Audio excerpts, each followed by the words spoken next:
I would like to thank Luca for inviting me here again. I think it was about 2 years ago that you invited me and we had a satsang at the Auroville library. So it's good to be back.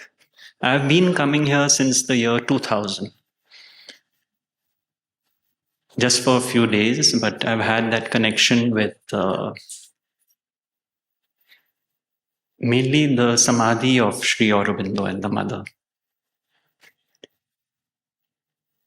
So I would like to give a brief summation of Advaita in daily living, not as a theory, not as a philosophy, but in daily living. So I was at a retreat 2 days ago, and I met this lady about 76 years of age. She was a participant in the retreat. And after the talk, she came up to me and said that she has reached the highest states of consciousness in her meditations. I could not understand the language, but she referred to the seventh state, eighth state, ninth state. But she realized that her daily living was a mess. She had a fight with her closest friend, and for the rest of the day, her mind was going round and round and round, and she was not at peace. And this teaching says your sadhana, your practice, is your daily living, not the practice which is conducted for half an hour in the morning or 1 hour. And that is why even Sri Aurobindo emphasized meditation takes you inward. But what about work? What about dealing with people? The core of this subject is, are we at peace in our daily living? Are we beacons of peace?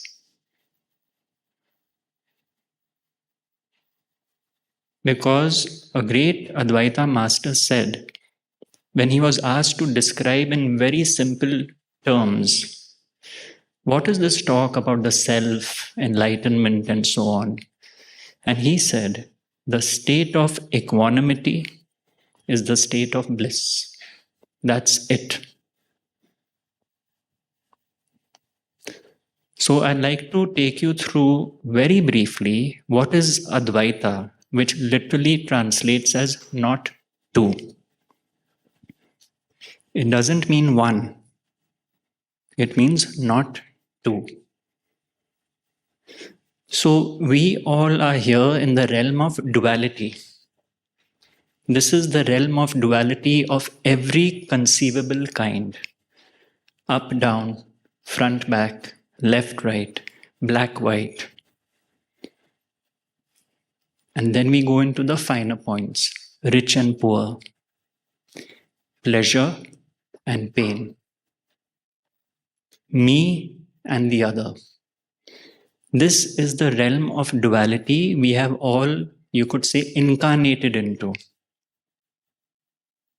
This is the design of life. Sometimes pleasure, sometimes pain.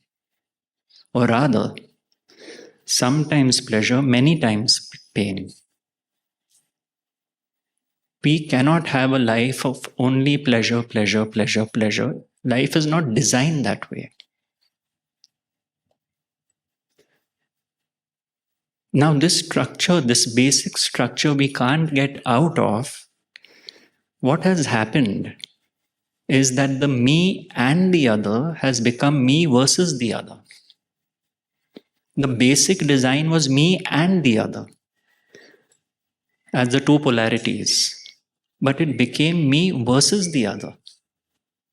It became a conflict.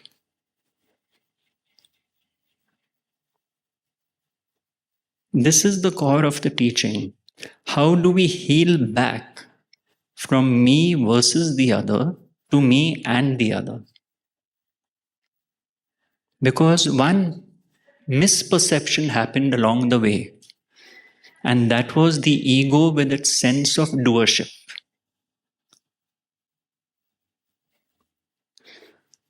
If we accept everyone in our life, especially the people we don't like or the people we don't get along with, if we accept one simple fact, they were conditioned by the same God who conditioned us. We don't know what happened in their childhood. We don't know how their parents treated them, what their life experiences were. What we do know is that they take their decisions based on their conditioning, like we do. So we are born in a certain geographical area, certain economic strata, certain religion, and we get shaped by this conditioning from childhood, all of us. So when we actually have a point of view, we don't realize it's really not our point of view. It is a point of view based on our conditioning since day one.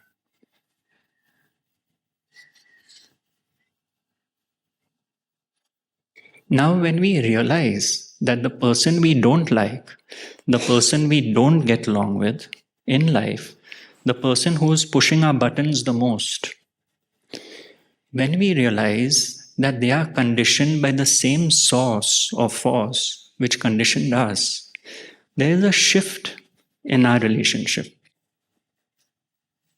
We may still not agree to their point of view.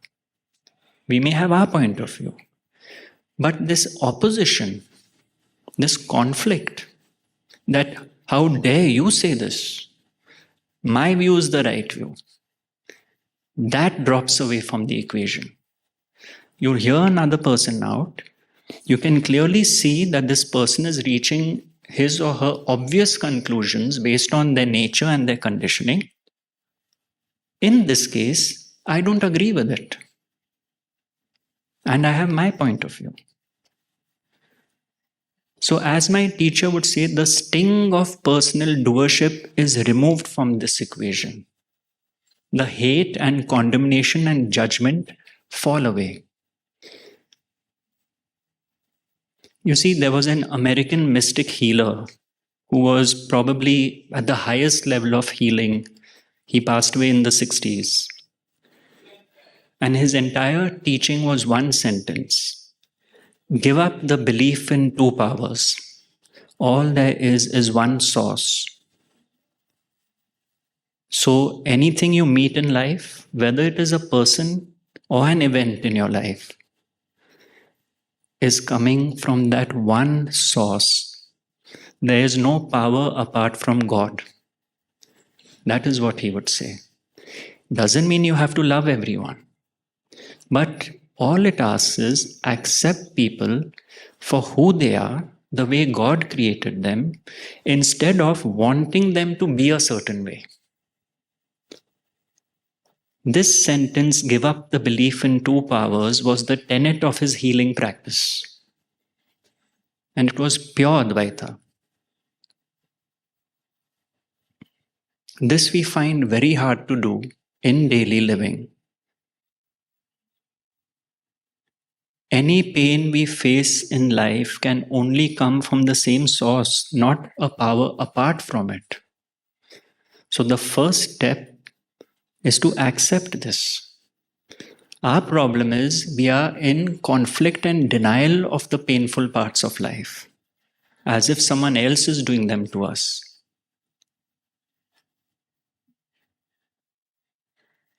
So when our worldview is no longer through the eyes of duality, which see the dual nature of everything, but through the eye of singularity,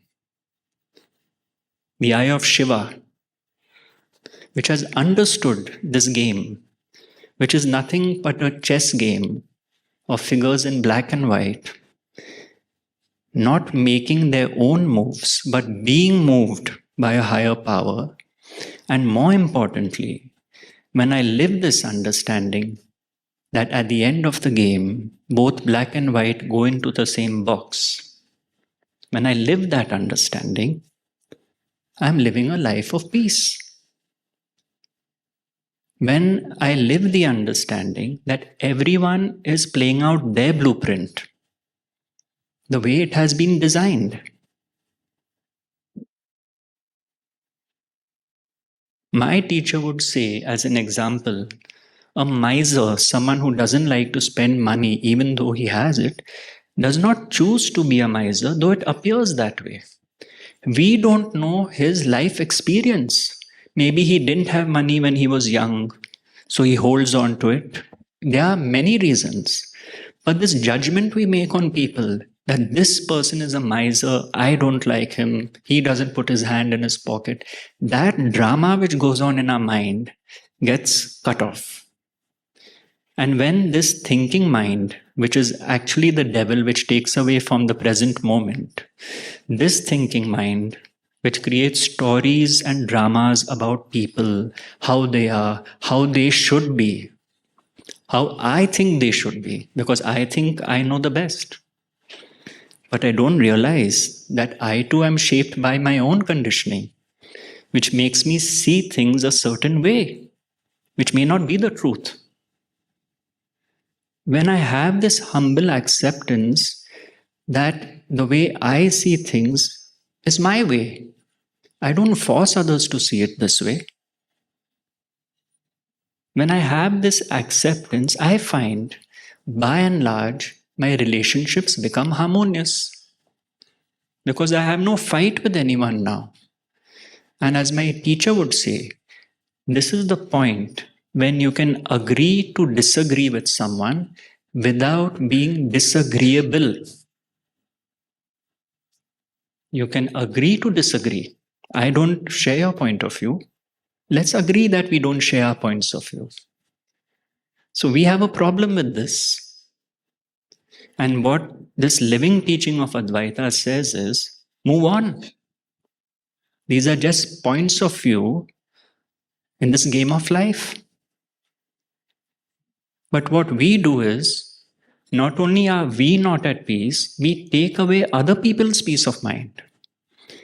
We feel we have the right to destroy someone else's God given gift, which is peace of mind. That is what we indulge in. A subtle form of violence.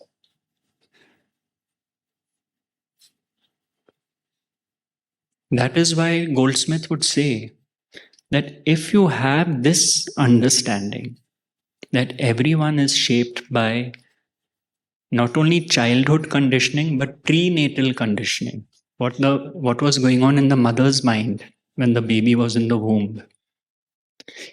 I have someone who comes to the talks who gets suicidal thoughts, but she is not clinically suicidal. And then it was revealed in therapy that her mother used to have suicidal thoughts. You see, it is a bombardment of conditioning from day one. That is what has happened. I gave this example. It was funny at the time, but it explains it beautifully. I was at the club one day. I had two friends with me. Both were in the advertising profession, on the creative side. Next table, girl in a beautiful green dress. Beautiful. So one friend said, "What a beautiful green dress." And the other friend said, "Yes, it is beautiful, but it's yellow." And so the one who said it was a green dress said, "I think you're blind, it's green." And the one said, "You're blind, it's yellow." And this went on and on. So I said, "Look, as long as we agree it's a beautiful dress, does it really matter that much that you've destroyed this whole tea conversation by going on and on about it?" But that is what we do. We will force our point of view down people's throats. And this teaching says you cannot do that.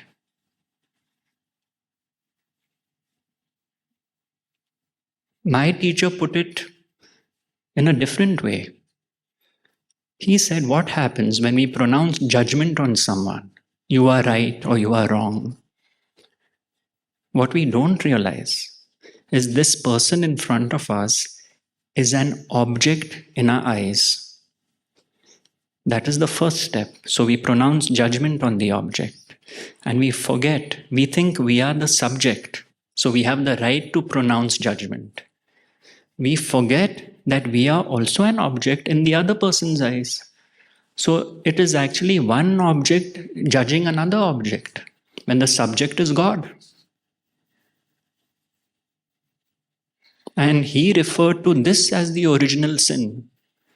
That an object thinks it is acting God and like God and condemning people, hating people, ridiculing people, criticizing people.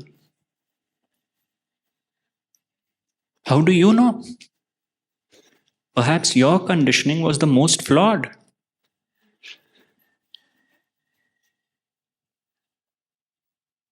So the next time that same person who makes you cry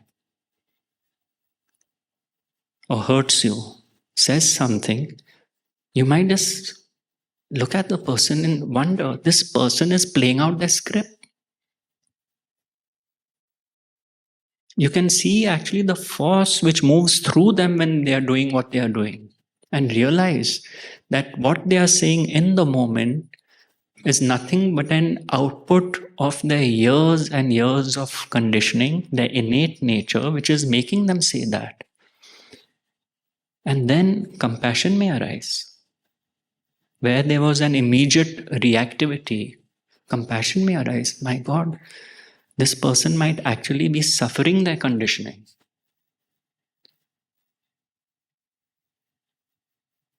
You see, this is what happens. Our vision, which is split with the eyes of duality, gets healed.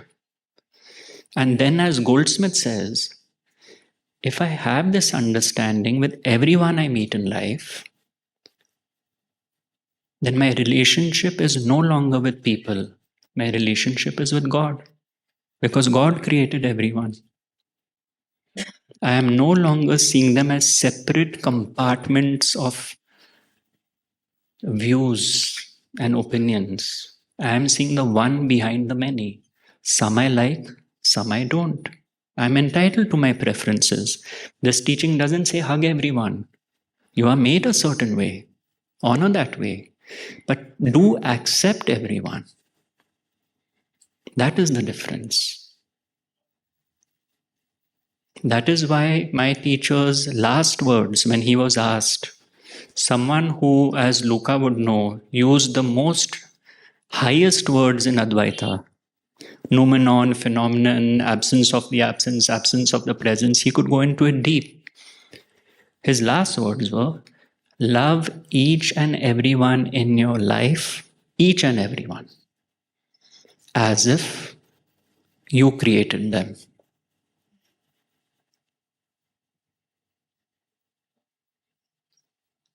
And Goldsmith echoed the same words. He said, it's too easy for us to pray for people we love. But we know the man of understanding will first pray for his enemies.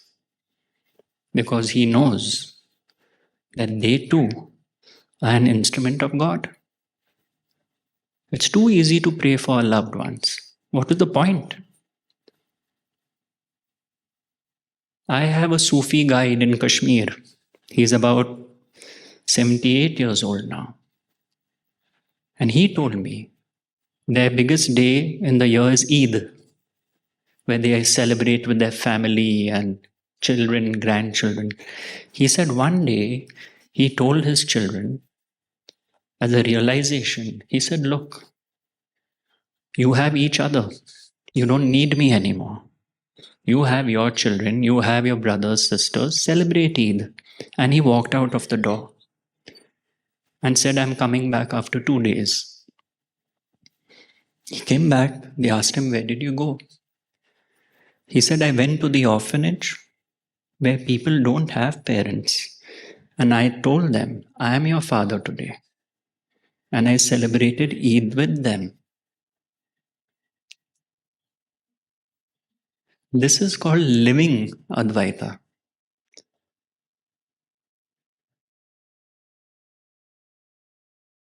Walking the talk. That is why the lineage which I come from emphasized daily living as the sadhana, because there are enough scriptures to read, philosophy classes to attend, understand all those. That has their place. But the translation into daily living does not happen.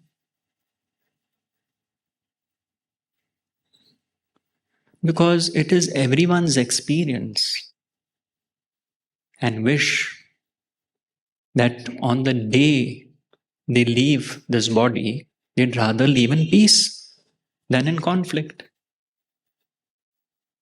It is everyone's experience that the deepest peace they have felt in their lives is when they are asleep. The peace of deep sleep. Everyone's experience. Which means everyone's experience is absence of conflict is the deepest peace there is. As simple as that.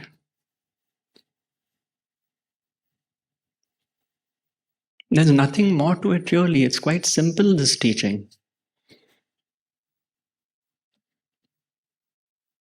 God is kind enough that 1/3 of my life, which is the deep sleep state, He has given me that peace.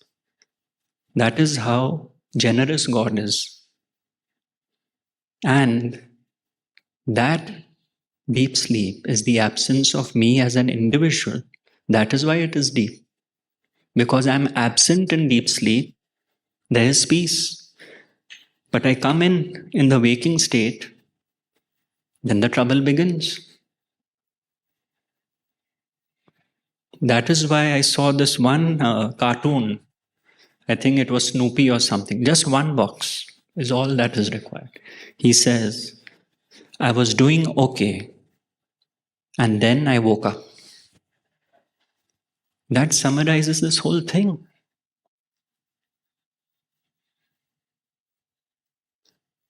So, this burden that we carry on our shoulders day in and day out, he did this to me, she said that to me, how dare he, how dare she, I won't look at this person, I won't talk to that person.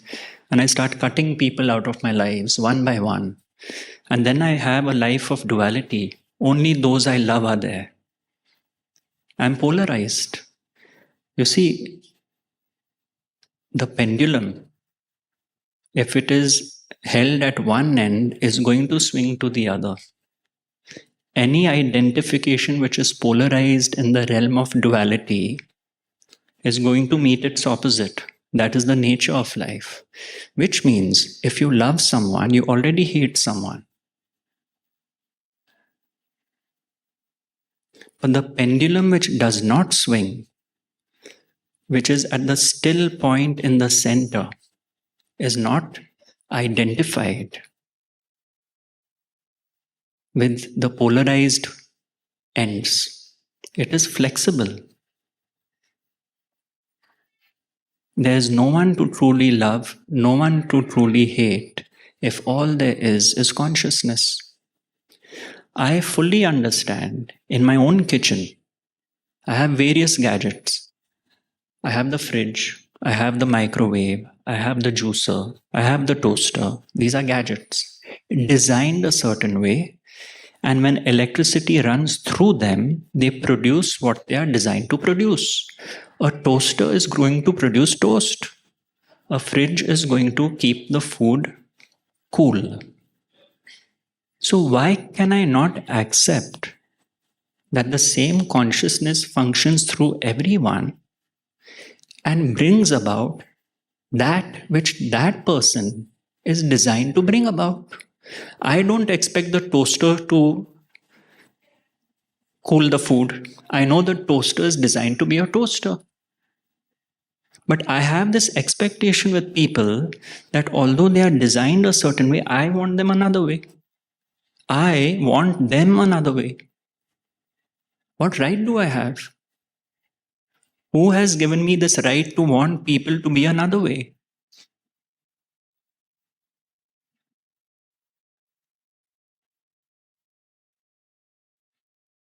People are the way they are, the way God has made them. But I think I know better than God.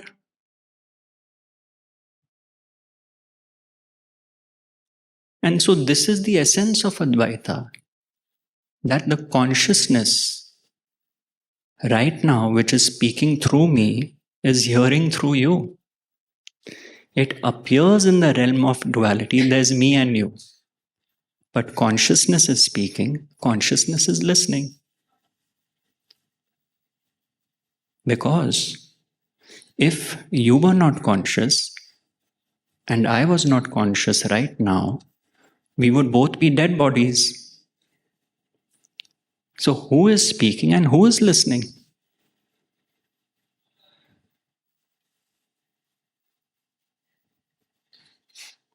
When we meet people in our life, in our day, this understanding that the same consciousness functions through everyone is gone. Because now we are seeing individuals and we've stuck labels on their foreheads. But that essence of who we are, which is the same, is pushed into the background. And this teaching says bring it up front. Honor people where they are standing. Accept them the way they are. It is not saying to love everyone, it's not possible. It's just saying allow them to be who they are. Listen to them. Don't stop them mid sentence. Let them express themselves. That's all it is asking for. And you will find by and by, life becomes so simple because your mind is not full of garbage anymore. In simple ways, very simple ways. Like I gave the example of one movie, a Hollywood movie which had come out. And one friend over dinner said, "What a fantastic movie, amazing." And the other friend said, "Really? I thought it was rubbish." So the first friend said, "You have no taste in movies." Same thing as with the dress. Why can't we accept that one person loved the movie and the other person didn't like it? Why is this happening all the time in our lives? There's nobody who says both of you all have to like the same movie. So why inflict your judgment on the other person because he didn't like the movie you liked?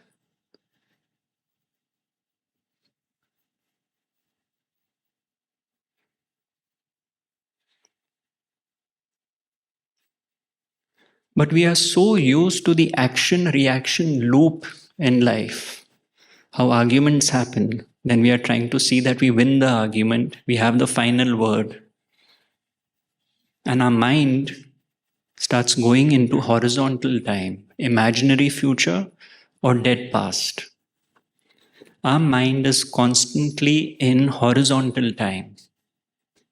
When this thinking mind, which is full of all these concepts, quietens down, by and by, each day I meet, each person I meet, reminds me of the truth.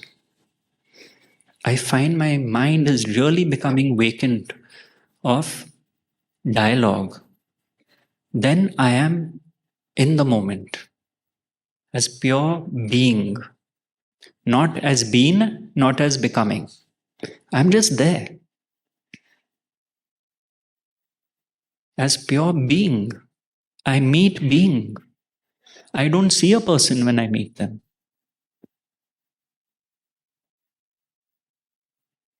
First, I meet my own essence. Then I see the person has certain traits, characteristics shaped by their destiny, their blueprint.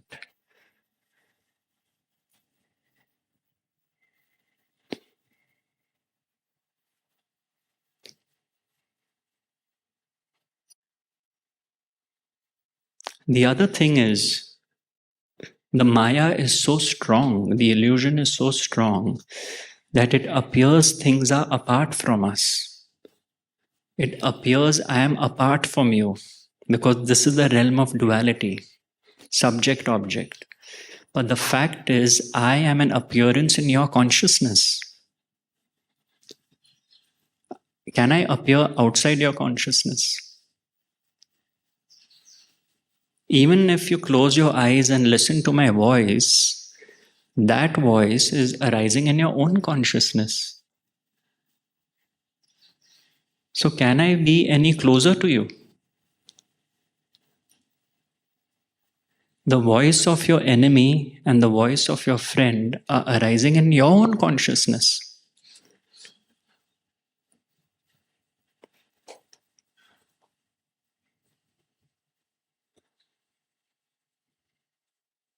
There is nothing apart from you, but it appears that way.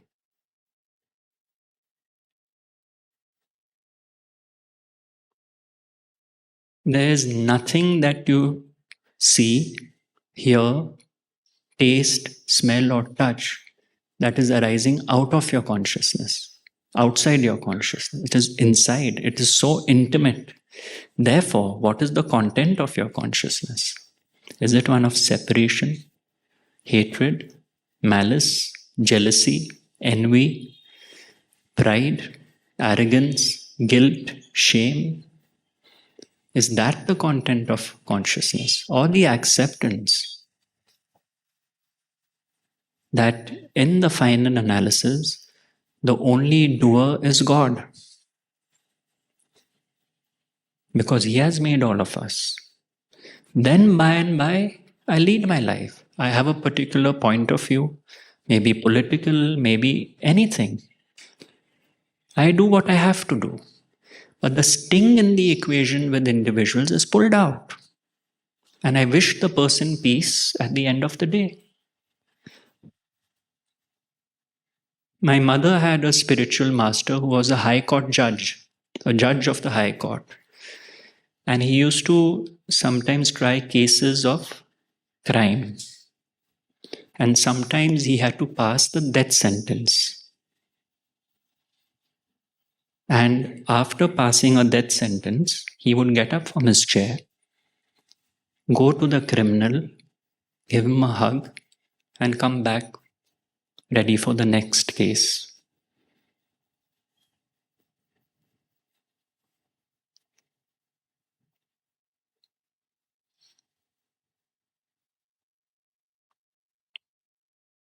My teacher's teacher was prone to anger.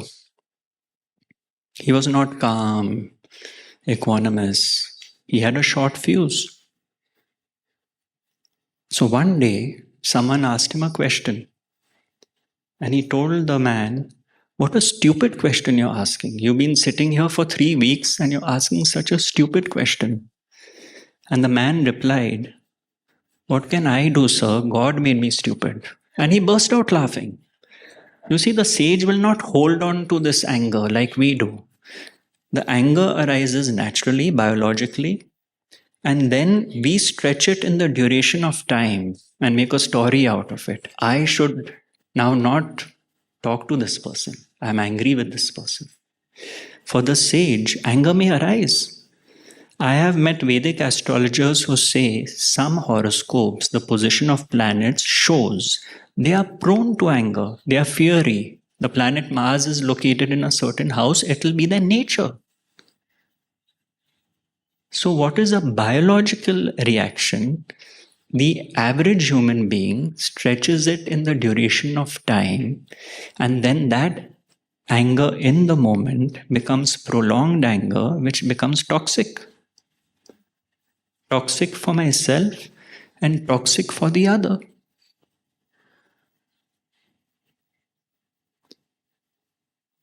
Because the ego takes ownership of the anger.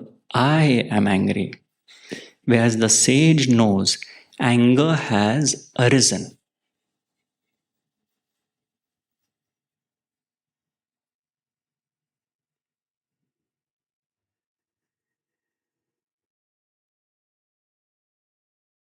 There's a famous example given in spirituality that a man is on his boat in the middle of the lake and falls asleep, and suddenly there's a thump. Some boat has crashed into him, and immediately he screams. And then he sees there was no one in the other boat, and then he doesn't know what to do. Because there's no doer now. There's no individual who banged into me. I am now, what do I do? It happens so often. I have been asked about road rage. People say, oh, we understand everything, but on the road we lose all these concepts. One car comes like this, and then we start hurling abuses. Why is that? I'll tell you. Because when someone does something like cut into my lane or a little bit hit me, he has done it to me. And my car is the extension of my body. I own this car. I paid money for it. This is mine. How dare you come in my way and bang my car? The ego got so identified with the object, which is the car, and now it is threatened because someone banged into it. My sense of self is now threatened, and so I abuse. But when we see it as a happening, all right, let's park our cars on the side of the road, discuss what has happened. That does not happen. Something so simple as an incident could have been handled another way.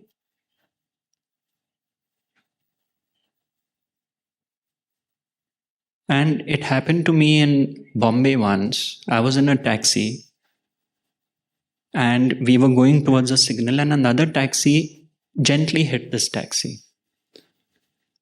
So one taxi driver told the other, "What were you doing?" in a loud voice. He said, "I was watching the birds. That's not the point. What were you doing?" You see, what is the attitude to life? What is the approach? This teaching shows you that true happiness, not happiness, happiness depends on pleasures, and pleasures come and go. Our own life's experience is happiness is transient, here today, gone tomorrow. True happiness is our attitude to what happens in life.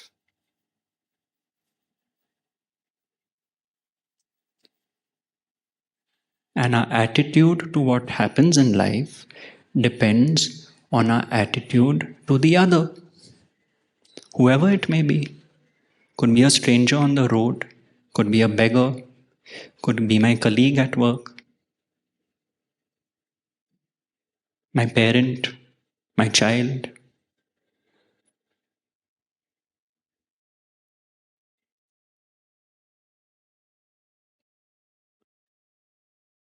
In my agency, I had hired a senior group in charge. And one day I heard him shouting and screaming at the staff. He was new, and I was not used to this kind of an approach. I kept quiet. I said, perhaps everyone has their ways. Till a staff member came crying, saying that I can't take this anymore. Not only screaming and shouting, but he kicks our chair, which we are sitting on. So I called him in. I said, what's going on? He said, what do you mean? I said, is this the way to work and get work done? He said, I'm really sorry. I have no idea what you mean. I said, are you getting work done by threatening and shouting at your staff? And he said, what other way is there? So I said, what do you mean? What are you trying to say? He said, in my previous company, that is how my boss treated us and got the work out of us. So I'm doing the same thing.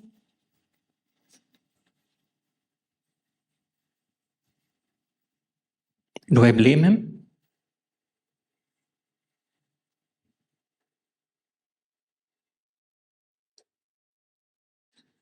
I told him there's another way. Don't lose your humanity in your relationships with people. This one person in the group does not have the capacity. How can you force it? If the person is not performing, ask him to leave.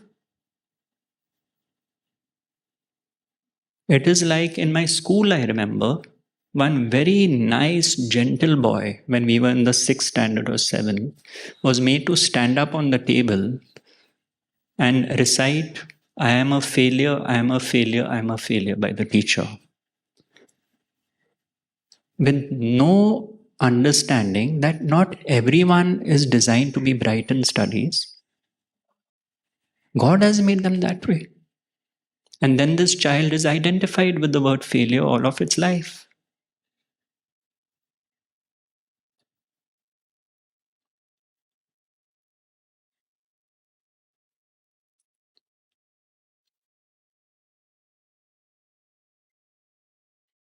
So, healing,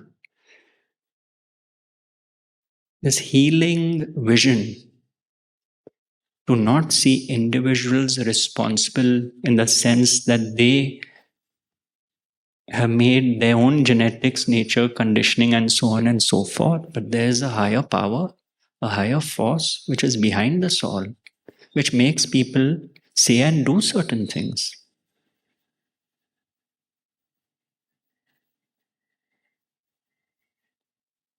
And that is when Goldsmith says, I decide to lay down my sword. I decide to withdraw opposition. It's very simple. You are playing a tennis match. In daily living, it's an argument, hitting the ball back to the other. It only takes one person with the understanding to put the racket down. Both don't need it.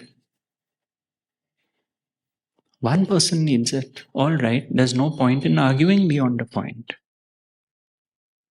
I don't have to win all arguments. Why do I have to win all arguments?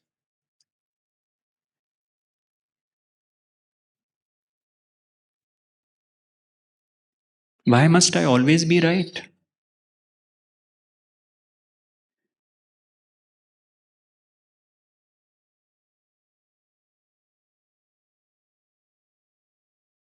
This is Advaita in daily living. So simple. My teacher would say it's so simple that you don't get it.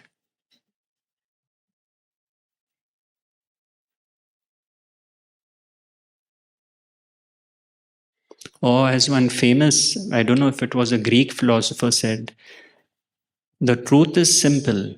If it was complicated, then everyone would get it.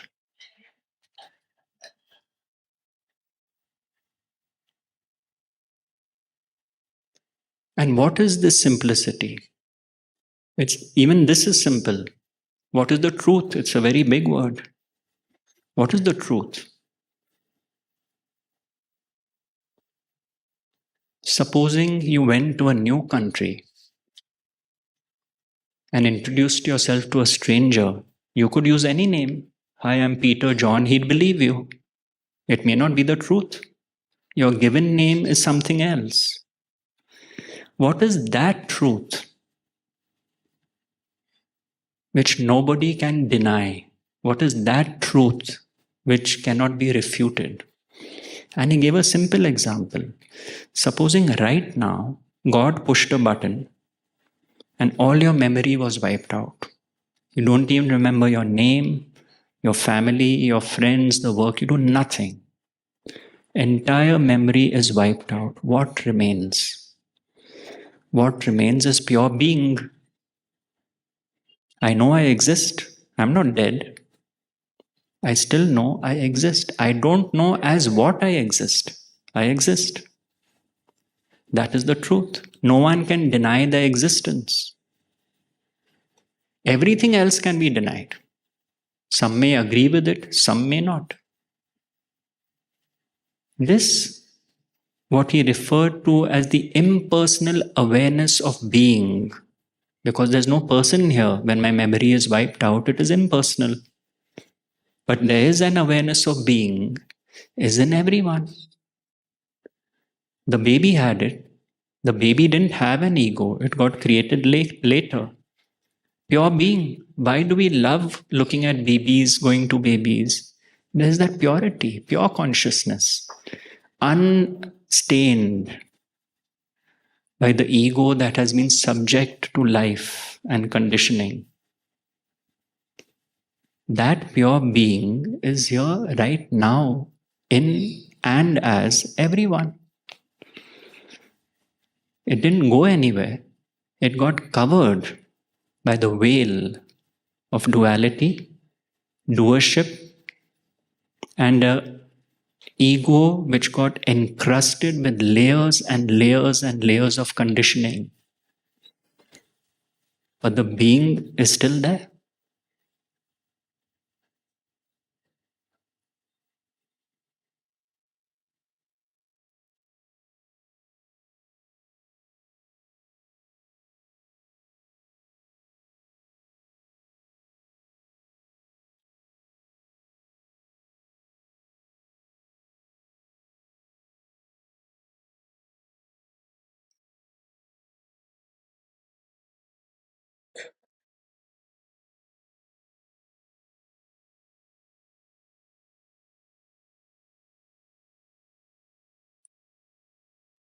Someone who came to the talks tried this, developed his own exercise. He said, now when I see people, I think of them as the pure baby they must have been. Beautiful. It's a fact. The person you don't like was that pure baby at one time. That pureness has not gone because the person is still alive.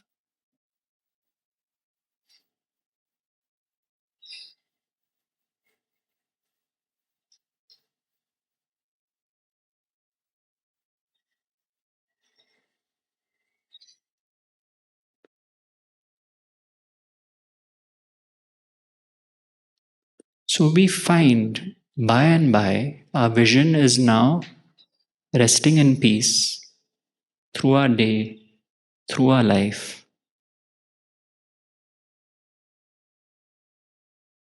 because we are resting in being. That is why the most banal and boring description of the purpose of life is the most accurate. The purpose of life is the living of it, not a goal somewhere in the future. Enlightenment, self realization. Living it here and now.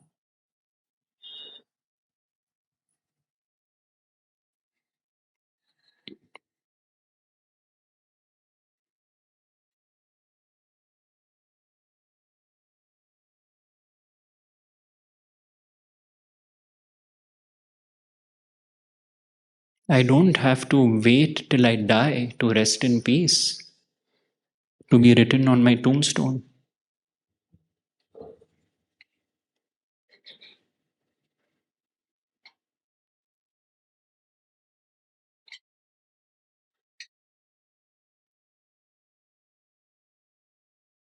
What kind of a life would that be?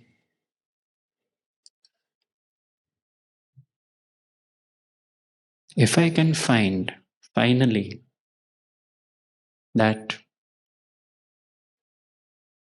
I go to bed today,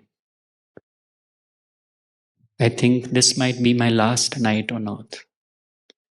And I am able to say, thank you, God, for all the people you brought into my life, not just the ones I loved, the ones who taught me life's greatest lessons. Thank you for bringing them into my life. I would not have seen aspects of what was within me if that had not happened. If my final prayer is a thank you for all that has happened, then I know I will have a good night's sleep.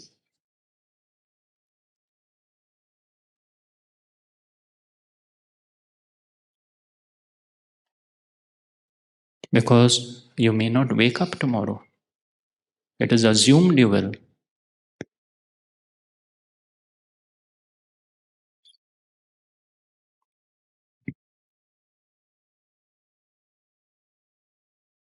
I had a client who had a lot of anger. My staff could not deal with him. They would all say, "We are not handling his account. He's a very angry man." He knew it. After 5 minutes, he would call them and apologize. "I'm so sorry, I couldn't control my anger." He was a nice chap, but he had a short fuse. One day he called me. He was very upset. He said, "I lost my anger on my uncle in the night. My mother's brother. I really lost my anger on him. I couldn't sleep all night. So the next morning, I called to apologize. And he had had a heart attack in the night. And he said, I cannot apologize now to him. Now what do I do? Anger still arises." So he said, "Now I have figured out a way. Next time I meet someone, I first apologize for my anger, then I get angry." It's fine. It's so hard to change our patterns, you see, but you find a way through it. But look at what it took. You assumed that person would be there the next morning to apologize to. Who gave you the luxury of that assumption?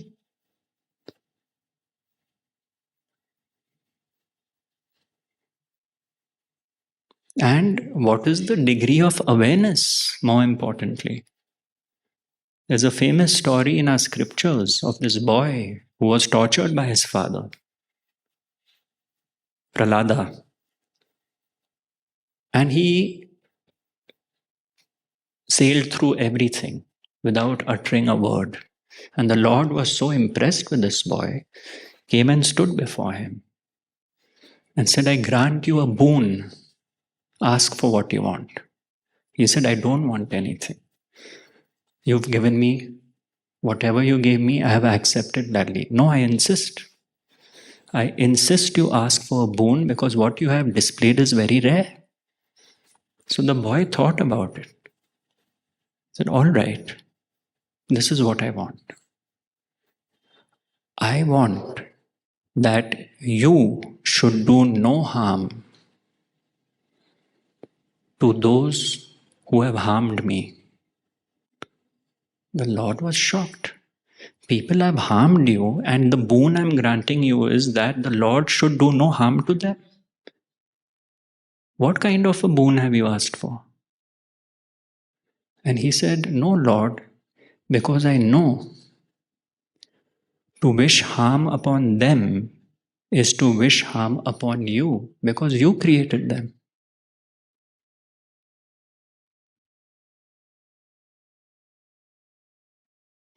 But harm is something which we really want to do all the time. If not to people, then to the environment, to animals.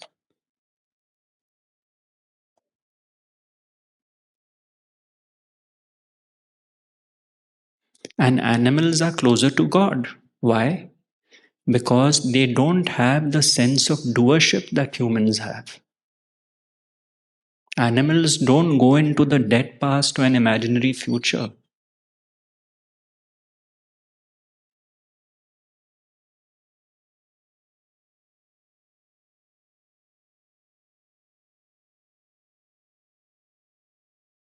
That is why the same Sufi mystic I mentioned in my talk 2 days ago, he has a line outside his shop. People come to him for advice, for getting healed of their ailments.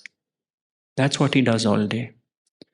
And I told him, once we went to the mosque and we were feeding the birds, which he loved to do. And all the beggars came up and stood in line, not for money, to salute him. Badshah, Badshah.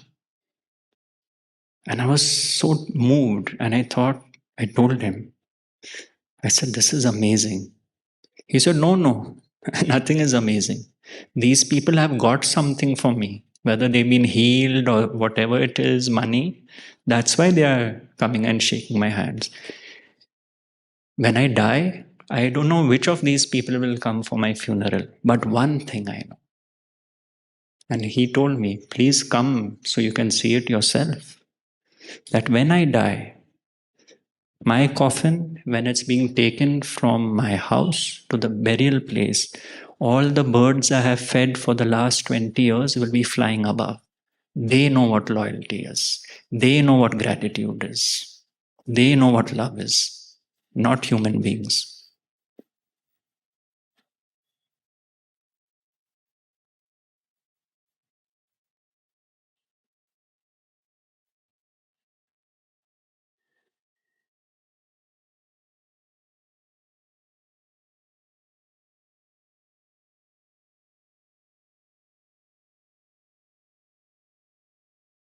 So that's it. I think I've tried to say as much in this time, and I apologize if it's not been a deep talk, but there is truly, in my personal understanding, the only most precious gift, which is peace, mine and the others. That is the highest teaching. So thank you for coming, everyone. Thank you.